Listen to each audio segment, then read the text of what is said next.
Welcome back, movie trivia fanatics. I am Josh the Merc Rainer, and I am here with episode number 39 of Talkin Schmoedown. It was a great week. We finished off round one of the Ultimate Schmoedown Teams Tournament and began round two. And we had some other stuff happen, so I'm pretty excited to get into it. So as I say every week, let's get ready to talk Schmoedown.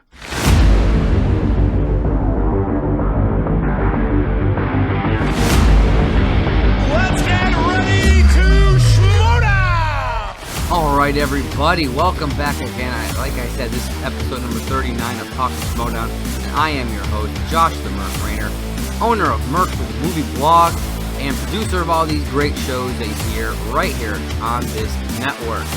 So, thank you again for joining me. I am going to get into some great matches. We had 3 great teams matches this week, but before I get into that, I always go into a little bit of news, and this week, we had the launch of the brand new show, Schmoedown Backstage. It debuted this past week. This is essentially, from what I'm gathering, the replacement for Inside Schmoedown. For those of you who remember Inside Schmoedown, it was like a 10 to 15 minute piece. It had Ken Knapsack on talking to competitors from the Schmoedown.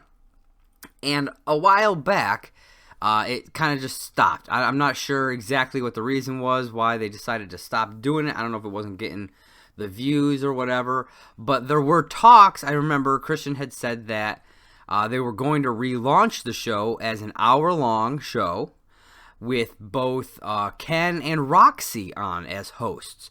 And I was pretty excited for that. I was like, that's awesome to be able to dive deeper into things. Like the 10-minute interviews and types of things, you really couldn't get into much. And so it wasn't quite as good as it could be. But, you know, the thought of having this hour-long show to really dive into stuff, I was really excited. But then it never happened. So then when he announced this Schmoedown Backstage, I kind of wondered, is this going to be a replacement for that? And it seems to be. What it is, it's about an hour and a half to 2 hours is what Christian said that they'll be doing. And this week, you know, Christian's one there hosting, and it had Mike Kalinowski and Ben Bateman on, and they're just talking Schmoedown, getting deep into things, going behind the curtain, and I loved it. It's exactly what I've always wanted Inside Schmoedown to be, and I gotta say, I cannot wait to see more. During this episode, you know, like I said, we really get to hear them get into things, and it's fascinating. You know, they talk about all kinds of stuff during this one, like what constitutes the greatest of all time. You know, they talk about, is it Rachel Cushing? Is it Dan Murrell? You know, Dan just recently got the tag titles, but he's never been in Inner Geekdom. You know, Mike brings up, if you've never dominated in all 3 categories, or all 3 leagues, how could you be considered the greatest of all time, you know? And you know, he says, you know, because Rachel has been a powerhouse in all 3 leagues. Yes, she never won the singles title, but she's been a powerhouse player in all 3 leagues, so he considers her the greatest of all time. And it got me thinking. I was like, those are some really good points. I hadn't considered that as a thought process behind this. You know, I've always thought, yeah, you know, Dan Murrell, he is the greatest, but he's never dipped his toe in that league. And you know what? Hey, maybe season 7, he'll try out some Inner Geekdom and he'll crush it. I don't know. Then that, like, you know, Mike says that discussion would change, but I think I'm on Mike's side here, and that Rachel just might be that greatest of all time. They also talk about, you know, how important are the stats when it comes to this, you know. You have the, you know, you could have like the best accuracy rating and still lose a game, you know. It happens all the time. I remember just the reason, I think it was just the last match that Robert Meyer Burnett played. He had like, I want to say it was like in the 30s accuracy level, but he still won the game. So, and as Christian always says, a win is a win. And that's what really matters when it comes down to it. So, I'm curious what you guys think. How important to you are stats? And who do you think is the greatest player of all time? Hit me up on Twitter at movieblogmerc. Let me know who the greatest of all time is. We also had Ben Goddard there. He was doing the engineering for this episode. And it was announced that he will actually be in the 2020 draft. So Ben Goddard will be entering the Schmoedown. For those of you who know, he's like a film critic on YouTube, but he's also been on SEN Live since it started. And I really like this guy. He's really cool. And I'm excited to see him in the Schmoedown, see what he's got. They also address Shannon bashing Ken and Grace at the Orlando show, something that I brought up a few times in the past. I don't know what's going to happen with that. Some people speculate that maybe she's the 10th manager, and that's what they're alluding to. I mean, I guess we'll have to wait and see at Spectacular when that is all announced. They also ask, is Snyder the best teams player of all time? I thought this was a fascinating question because you look at it, like Jeff Snyder as a player, as an overall player, he can be hit or miss. He gets in his own head sometimes, but he has brought two different teams to championship gold, so you cannot overlook that. When he was on the Patriots, him and JTE, they had an incredible run. I think it was like 9-0 they went before they lost to Above the Line. And the fact that he was able to then team up with Mark and Draco and become one of the elite teams yet again has to put him in the conversation for that. They bring up if Drew McWeeny, if the family is able to capture gold, that Drew McWeeny might be in the conversation for that because of his run with Sam Levine on Above the Line. So, I mean, who knows? It's fascinating. There are definitely a couple of people that you got to look out for, especially, it's whenever you come up against a team like that, like the Odd Couple or even the Family now, you got to wonder, man, am I gonna make it through this match? Because these are two powerhouse teams, and these two players are some of the elite players of this league. So they're definitely in the conversation for that. So they talk a little bit also about the draft, and Mike goes on to say that if Roxy were to draft him, he would refuse to play. And I thought this was fascinating. He said that he would never be on a team with Roxy after what she did last time. And he said he would flat out refuse to play if she drafted him, forcing her to drop him or trade him or whatever. So I'm interested to see if something like that happens. Will she do that? Will she try and call his bluff and see, if he's actually willing to not play the game, to give up on going for that Inner Geekdom title? Like if he loses the title, will he be willing to give that up? I don't know, but I'm interested to find out. Ben Bateman says that he every so often he's in contact with Paul Oyama. They talk a little bit about him. And he says that Paul texted him at one point and said that he didn't need to respect Dan Murrell in order to beat him, which I'll be honest, I think is a bullshit thing to say. And it's one of the biggest reasons that I don't like him. I think that respect should always be had.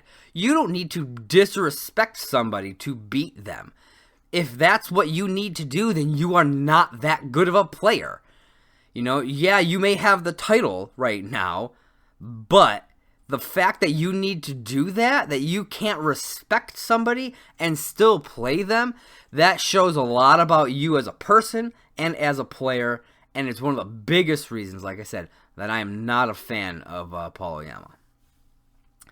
And then Christian also revealed that for Season 7, the opener, the undercard for Season 7, if Mike Kalinowski is not the Inner Geekdom champ, so if he loses his title to Smets at Spectacular, then there will be Corruption will go up against the loser of the Teams Tournament Finals in a number 1 contender match for that Season 7 opener undercard, which the main event is Mara Kanopik versus the Inner Geekdom champion. So if this was the case, it would be Corruption versus the loser of the Teams Tournament Finals, and then as the main event, it would be Mara Kanopik versus Kevin Smets.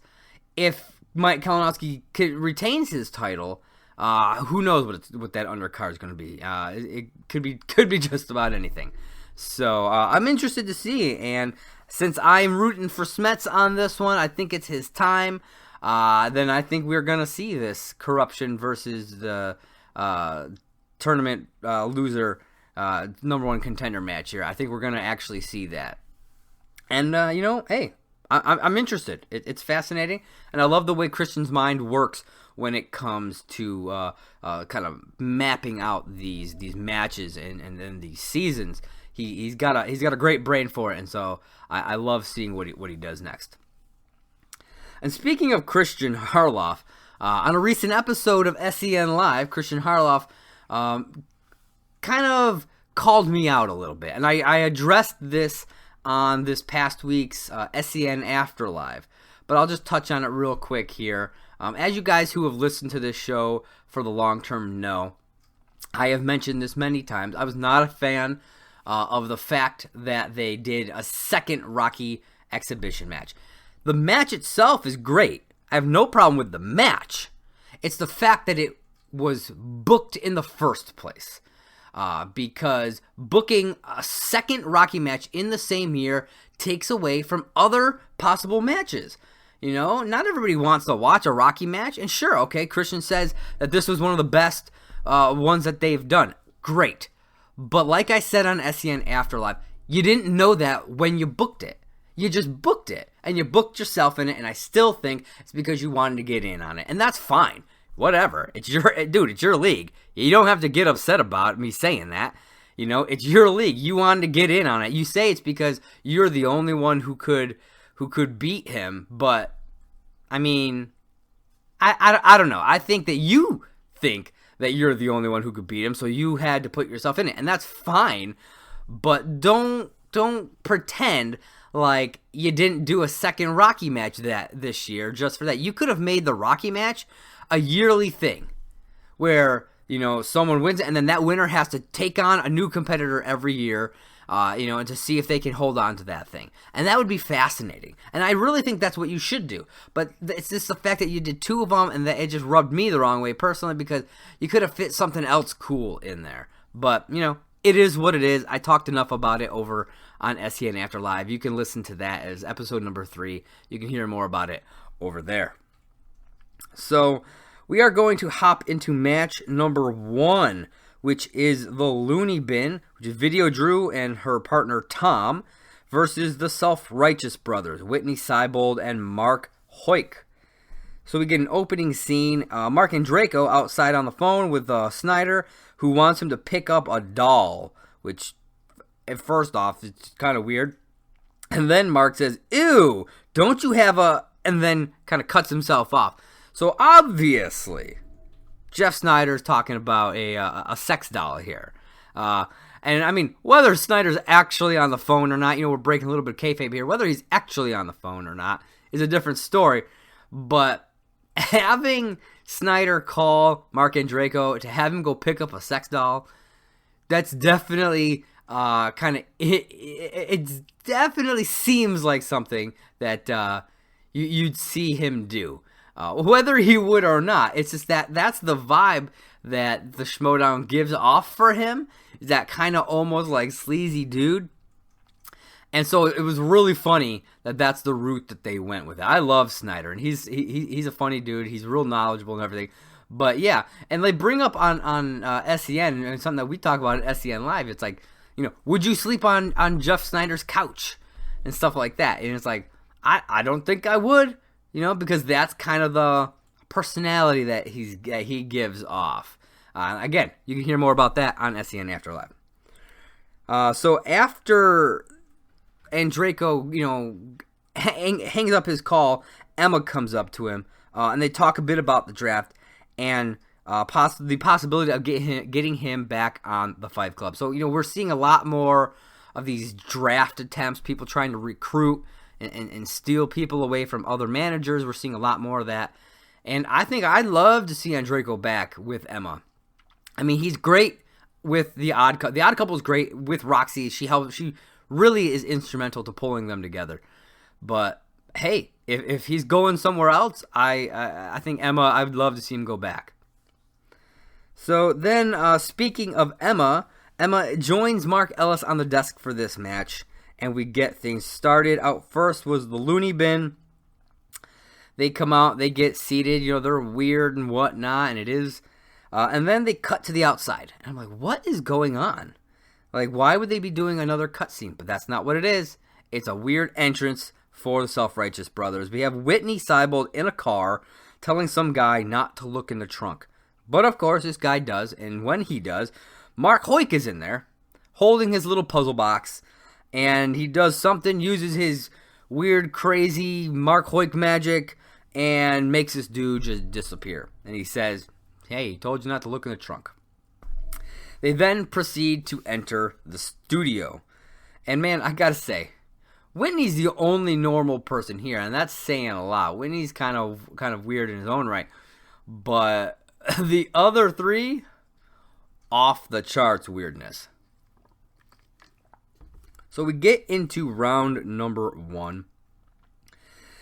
And this one, player-wise, is kind of all over the place.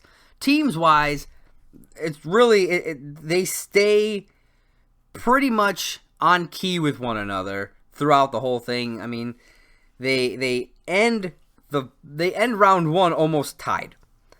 Tom winds up, the weirdo Tom, which is, I don't understand. I don't know who this dude is, but he is impressive.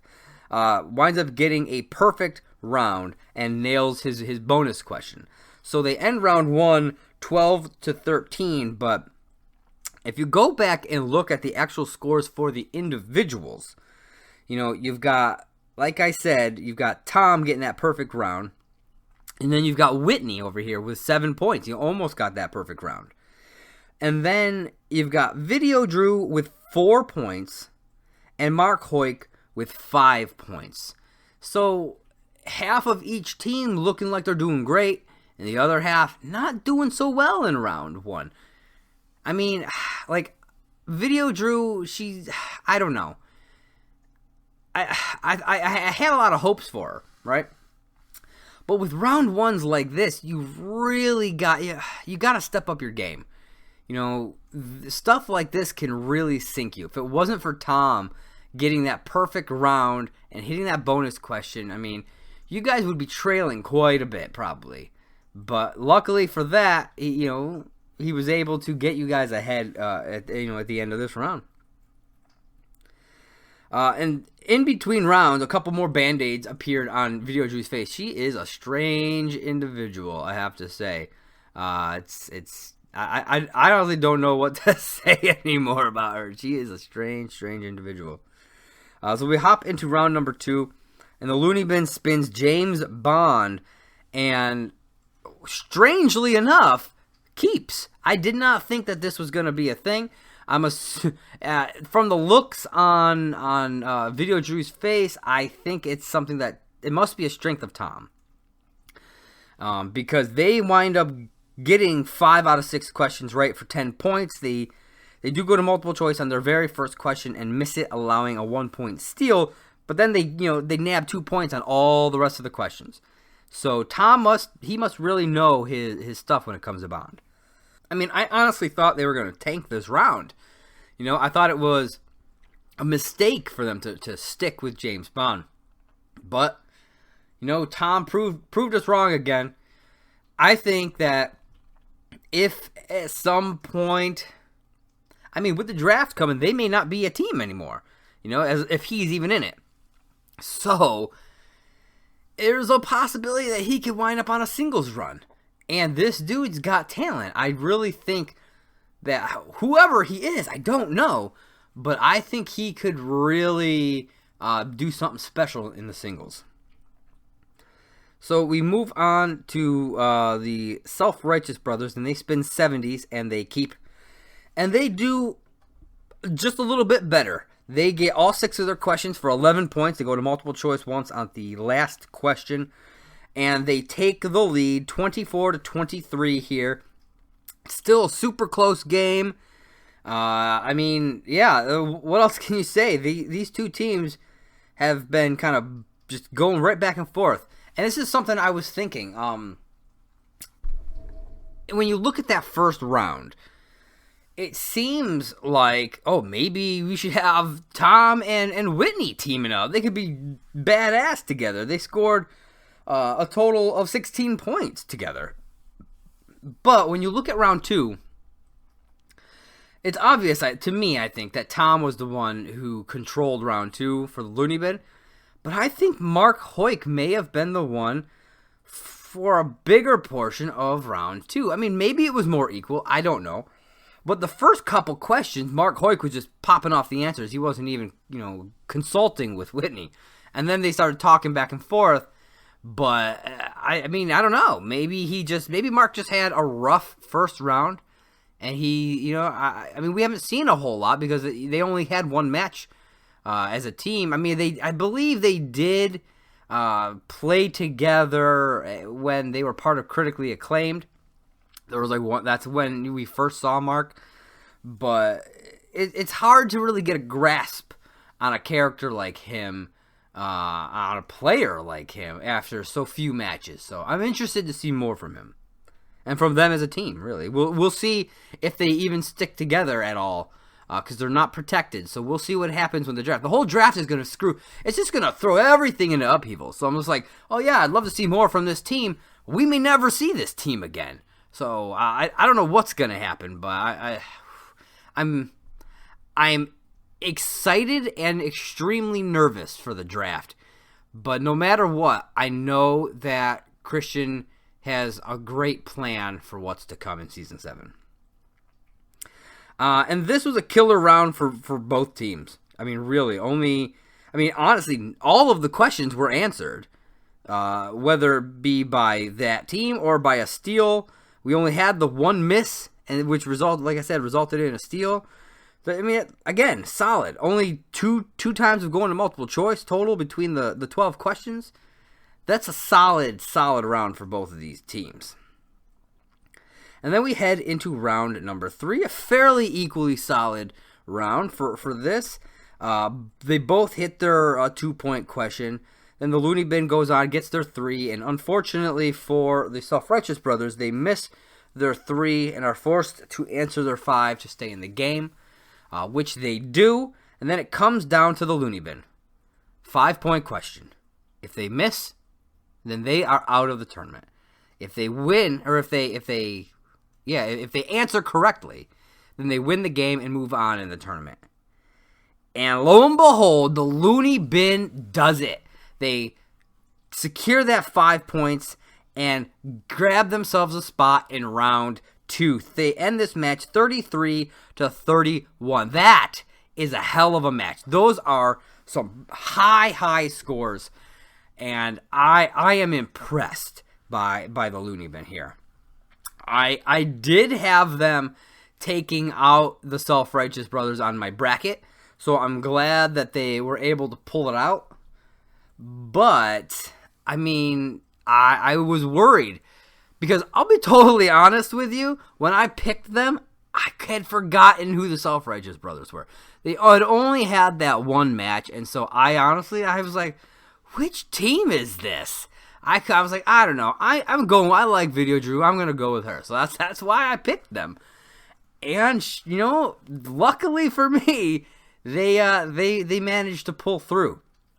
For my bracket, I wound up getting 7 out of 8 total. So we will get into the second match, the final match, I should say, for round 1 here in a minute. But, 33-31 for the Loony Bin. Man, that's pretty wild. I'm honestly not sure completely how I should feel about this match as a whole. They're great performances, like I said, man. 33-31, that is impressive. But the vibe was so odd between these two teams because, like I said, Whitney Seibold, who is in his own right kind of an odd duck, was the most normal individual out there. And so it just had this real odd, weird vibe throughout the whole match. So I don't know. So that wraps up match number 1. Before we get into the next, I'm going to take a little ad break. I can hear about some of the other shows that we have right here on the Merc with a Movie Blog podcast feed. We'll be right back. Hello everybody, Jay Wade and Kaylin here to tell you about SEN Afterlive. It's an after-show podcast where we expand on the week of craziness on SEN Live, as well as have guests on to join in the fun. Yep, and we get personal too. We do movie reviews, and at times we go way off the rails, which I guarantee is always Kaylin's fault. Hey, how rude and not true. So, come join us on the Merc with the Movie Blog feed, and remember to rate, share, and subscribe, and as always, enjoy. Hi everyone, this is Sarah, host of Go Get That Rose podcast, a podcast that is dedicated to talking about all things Bachelor Nation. Join Jay Wade, a man in his 40s who is recently new to all things Bachelor Nation, and myself, someone who has been watching passionately for the past 3 years, as we review, share our thoughts on each episode of whatever show is currently on TV, whether that is Bachelor, Bachelorette, or Bachelor in Paradise. We might not even know everyone's names, but we have fun nonetheless. You can find us on Merc with a Movie Blog feed wherever you listen to podcasts. All right, and we are back. Please make sure to check out those shows and all the shows right here on the Merc with a Movie Blog podcast feed. All right, we're going to get into match number 2 now. And that is the Evil Geniuses, Lon Harris and Simon Thompson, his new partner, versus the Paddington 2, Alonzo Duralde and Matt Atchity. We get an opening scene here. Kaiser and Smets still at Universal looking for Mike Kalinowski. I love this little bit that they've been doing over the last couple of weeks where they're just searching for Mike Kalinowski at Universal. Kaiser keeps calling this random train conductor dude John Roca, and it was hilarious. I don't know where this is all going and what it's going to lead to, but I'm assuming it's going to end at Spectacular maybe, or maybe like right before. I don't know. But I'm excited. I love it. It's really fascinating. And I can't wait to see what the fruit of this whole thing is. All these little pieces, how they're going to come together and bring us something fun. We'll find out. So during the promos for this, Lon Harris declares that this team is no longer the Evil Geniuses. They're not evil. JTE's not there anymore, so they renamed themselves the Supreme Intellect. I thought that was a pretty cool name. I really enjoyed that. So out first was the Paddington 2, followed by, guessed it, the Supreme Intellect. No big entrances or anything crazy, just getting out there to do their stuff. So we get into round number 1. And Simon Thompson not doing so well here. He only winds up getting 3 points throughout this round. The rest of the players, they do great. We've got both Matt and Lon getting perfect rounds. We get Alonzo with 7 points. Unfortunately, they both Lon and Matt miss their bonus questions. So, is what it is there. But the round does end 15-11 in favor of Paddington 2. As I had said, Simon Thompson not doing so great. Now, I know Simon Thompson from his days on Meet the Movie Press. I used to listen to it when Jeff Snyder was on it. It was him and Jeff. And I feel like I remember him always saying that, there's a lot of movies that he hasn't seen, that he doesn't know, and things like that. So when I heard that they were bringing him in, I was like, really? Simon Thompson? I understand, he knows some movies, but he always made it seem like he didn't know as much as Jeff did and stuff. So it just seemed a little odd to me to hear that he was coming in. And he didn't do so good here. He really needs to brush up on his movies if he wants to continue in this league. So we get into round number 2. Paddington 2 spins Pixar, respins, and lands on Hitchcock. We find out that Hitchcock was one of the slices that they chose, so they were pretty happy to land on that. And rightfully so, as they cleared the board. Really, it was Alonzo. Even Matt Atchity confirms it. All of those answers, that was all Alonzo. And that's the great thing about a team. You know, you have these two people who really can balance one another and allow, even if, you know, you land on a category that maybe one person doesn't know, the other person might just be able to, like, do what Alonzo did here, or like what Tom did in the previous match. Just answer all these questions without a problem. And that's what Alonzo did. 12 out of 12 points, getting all of them correct, ending their portion of round 1, 27-11. That's a 16-point deficit. The Supreme Intellect can only get 12 points total. So at the best, they will be lacking by 4 points going into round 3. Unfortunately for them, it doesn't quite go that way. They spin Judd Apatow, and they decide to respin and land on fantasy sci-fi, which is a category that I particularly am fond of. And it's what it probably, if I was in the Schmoedown, it would probably be one of my strengths. It'd probably be fantasy sci-fi and Kevin Smith, probably. Those would be my two strengths, really. As we see later on, this category comes up again, and I do pretty well with all these questions. I'd say I impressed myself even.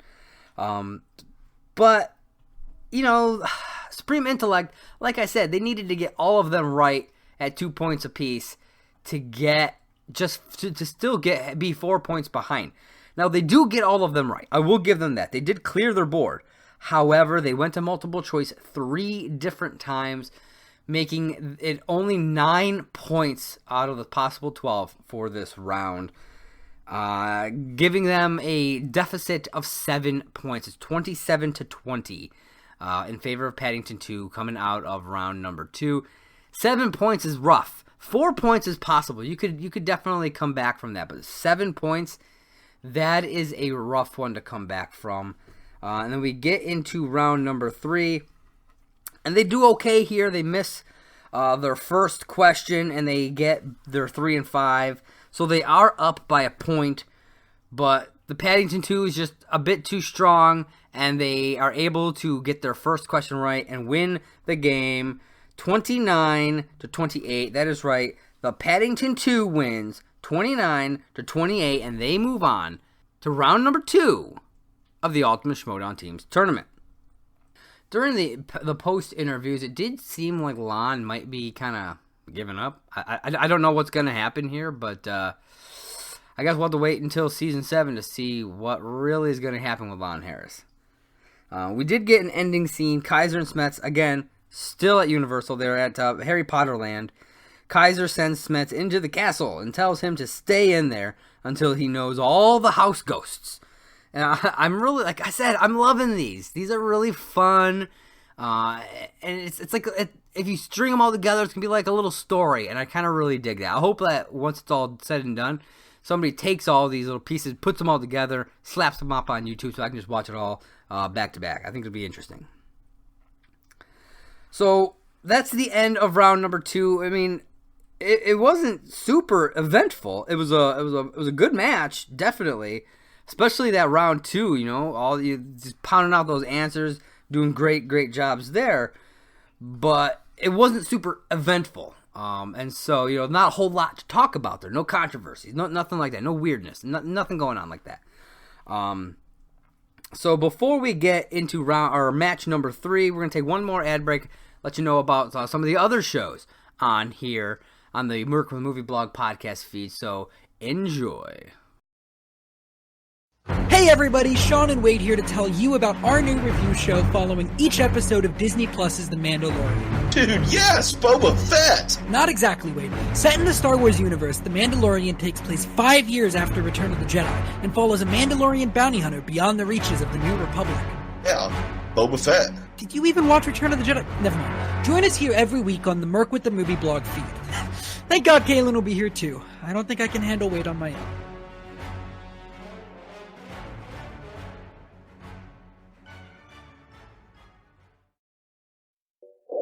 Hey, it's Sarah, and I'd like to tell you about Afterlife. It's a weekly Collider Live after show podcast where Mike, Sean, and I give our takes on Roxy and Uranus' antics, on Yodi's producing skills, and whatever Cody and Alex are up to in that booth.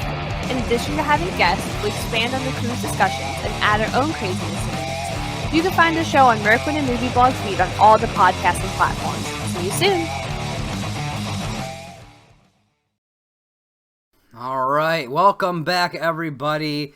Again, I am Josh the Merc Rainer, owner of Merc with a Movie blog, and please check out all of those shows right here on the Merc with the Movie blog podcast feed. So that wraps up all of round one for the teams tournament, and for match number 3, we get to dive right in to round number 2 with Crimson Fury versus Who's the Boss. Crimson Fury, the Bracket Buster Stacey Howard, and Tim the Tank Franco. They are the only team, Crimson Fury, that's the only match that I got wrong for round 1. They broke my bracket, and she broke my singles bracket as well. So I gotta say, I will never underestimate Stacey Howard again. She has really shown that she can pull it out when it counts. We will see how she does in round 2, as just like with round 2 of the singles tournament, she was unable to move forward. Will that be the case here? I guess we will have to see. So we get an opening scene, and you guessed it, it's Kaiser. He's still at Universal, and he runs into none other than Janine the Machine. They're both there looking for Mike Kalinowski, wanting to give him a wedgie. Yes, you heard me right, a wedgie. I was like, what is going on here? But it was really just a fun little clip. So they head off together to try and find Mike and give him that wedgie, and the camera pans over to none other than the stat man, Frankie Numbers, Frank Janish, who spouts off some stats about the probability of them running into each other. And I thought that was pretty funny. I really like that. So, yeah, be sure to check out Frank and his partner there, Brad Gilmore, over on the Schmoedown Rundown. I love those guys. They're the inspiration for me to start this show. And here I am almost a year later, still doing this show, and it's all thanks to Brad and Frank or the Schmoedown Rundown. So be sure to check them out every weekend. So we get into things. We have Mark Ellis and Clark Wolf on the desk. And during the tail of the tape for Who's the Boss, I noticed something. And even Mark, I think, kind of noticed it. But he wasn't able to like correct it, like go on and double check things. They say for the final strength for Who's the Boss, says following Elf on ABC in 1986. And even Mark's like, I don't think that's the right network, but whatever. And then when I was like, I don't think it is either, and I looked it up, and Elf was actually on NBC. Luckily they did get the year right. It did debut in 1986, but it was on NBC, not ABC. So yeah, they did kind of have a flow there, but I just thought that would be something funny and interesting to point out to you guys, especially since it was something that Mark kind of brought up himself.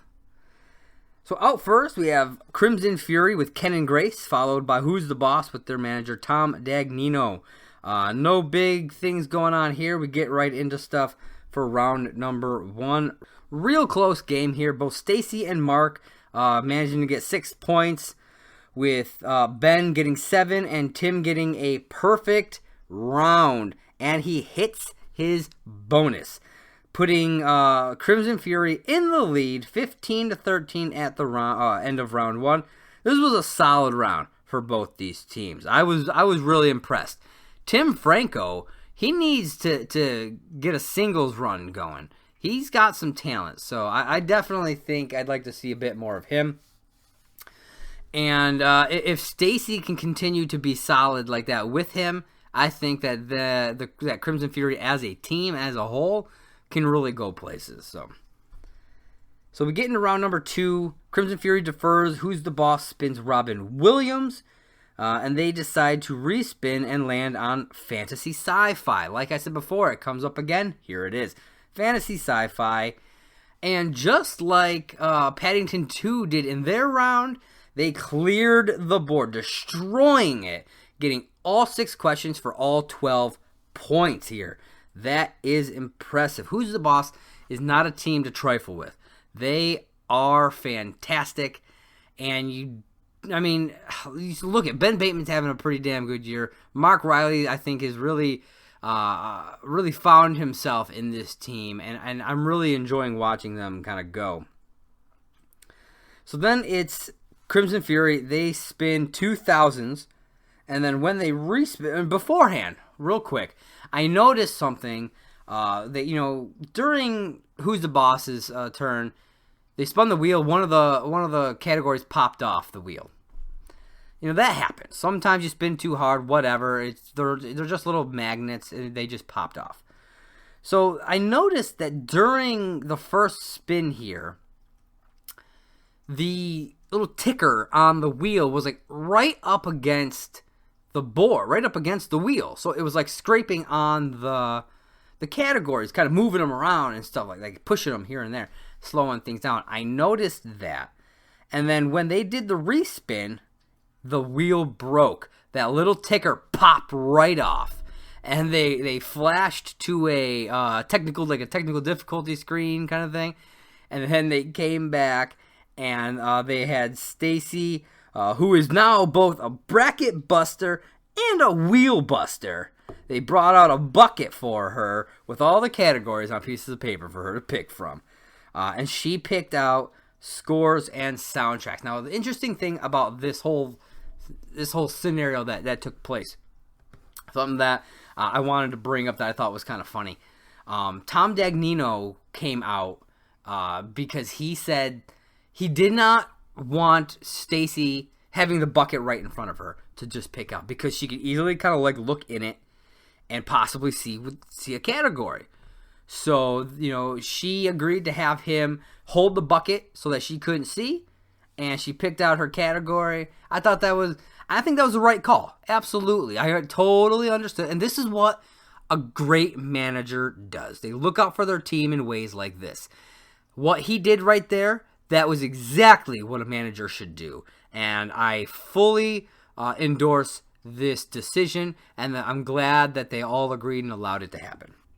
And like I said, she picked out scores and soundtracks, and when we get into this round, it is a bit of a mess. It is a tough round, tough category. And I'm sure when it was first chosen, Who's the Boss was like, yes, because that is strengths of both Ben and Mark. However, we see Crimson Fury only gets 3 of these questions correct for 5 points. They miss 3 of them. They go multiple choice on 2 of these questions. And Who's the Boss is only, out of the 3 possible steals, only able to capitalize on 1 of the multiple choice steals. They miss the other 2 steal possibilities, which shows you that these scores and soundtracks questions aren't always easy, even for the people who it's in their wheelhouse, for who it's a strength of. So they only wound up with 1 point of steal, which is lucky for Crimson Fury, as it could have been 4 points of steals. It could have done extra damage to them. It was a rough round for both teams in this portion of it, at least this portion. Crimson Fury not doing great, but it is what it is. There's not a lot you can do. It's all that. Man, that wheel, whoo-wee. You talk about having bad luck with the wheel. That's definitely some bad luck with the wheel. So we end round 1 26-20 in favor of Who's the Boss, and we hop into round number 3. And unfortunately for Crimson Fury, they missed their first 2 questions, and Who's the Boss wins via TKO 26-21. 20. This was rough for Crimson Fury. I think that the wheel breaking and them getting scores and soundtracks, I really think it threw them off pretty bad. And they never recovered, unfortunately, for them. So this is where their time in the teams tournament ends. But Who's the Boss continues on to round number 3. So this will be fascinating to see. I personally, on my bracket, I have them going up against the family. So I have the family beating Paddington 2. So we'll see. I believe that drops today. So we'll see how that goes. And yeah, I'm interested because I really want to see this rematch between Bateman and Guy. I want to see former teammates going at it again, and I think it'll be fascinating. So we get an ending scene. We have Emma in the back waiting for Janine. And again, Emma out here attempting to recruit people. We saw her trying to get Mark and Draco. Now she's over here trying to nab Janine away from Jay. And Janine is torn about this. And she's wondering, where's Jay? You know, where is he when she needs him? She walks off and the camera pans over. And there's Jay Washington asleep on a couch. This may cost him a player. Things are going to really shake up a lot, I think, when the draft finally does come around. That about wraps up everything for this week on Talkin Schmoedown. 3 great matches and the beginning of the team's tournament. Beginning of round 2, I should say, of the team's tournament. I am really excited to dive deeper into round number 2 and see who can make it out on top. On the next episode of Talkin Schmoedown, we have The Family versus Paddington 2, The Odd Couple versus Shazam, and The Time Machine versus the Loony Bin. These are the final 3 matches for round 2, and then the week after we will dive into round 3. We're getting closer and closer to the Schmoedown Spectacular, so keep watching. And also, coming up soon, I believe tomorrow, the Holiday Movies Exhibition match drops for the $10 patrons and up. So be sure to check that out. If you are not a patron, hop on over to the Patreon account and sign up now. That $10 gets you all the live streams, get you all these exhibition matches as soon as they drop. It is definitely worth it if you can do it. If not, then just grab that $1 Patreon, and you'll still get these exhibition matches. You'll have access to all of them. And you'll get them 2 weeks after they initially drop, but you'll have access to everything on there eventually. So definitely do that. And also be sure to catch the Schmoedown Spectacular on December 7th. 5 huge matches. We've got William Bibiani versus Ben Bateman in a number 1 contender singles match. We have Alex Damon versus Laura Kelly in a Star Wars title match. Mike Kalinowski versus Kevin Smets in the Inner Geekdom title match.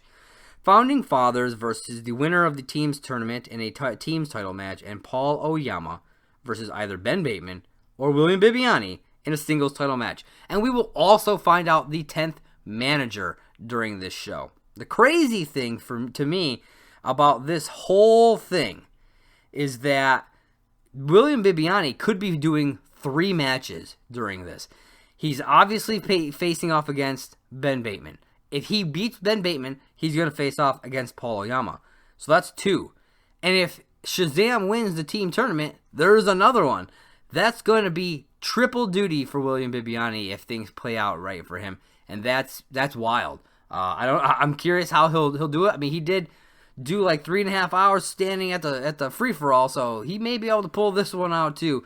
I'm excited for the Spectacular. Be sure to check it out. And be sure to check us out over on Twitter at MovieBlog Merc. I'm also on Instagram at MovieBlog Merc, and on Facebook and YouTube at Merc with Movie Blog. All of these shows are now available on YouTube, so if you prefer to have YouTube up and playing while you listen to your stuff, you can hop on over there and do that. Also, be sure to subscribe to whatever podcasting feed you listen to. Check us out right here on Anchor. You can leave us a voice message. It could be a question, it could be a comment, whatever it is, and we will read it out on air. Just be sure to specify what show you're leaving it for, and we'll make sure it gets on that show. And if you guys are listening to this over on Apple Podcasts, if you leave us a 5-star review, we will read that out for you on air. So be sure to do that as well. Thank you again from all of us here at Merc with a Movie Blog. I am Josh the Merc Rainer, and we have been Talkin Schmoedown. Catch you next time.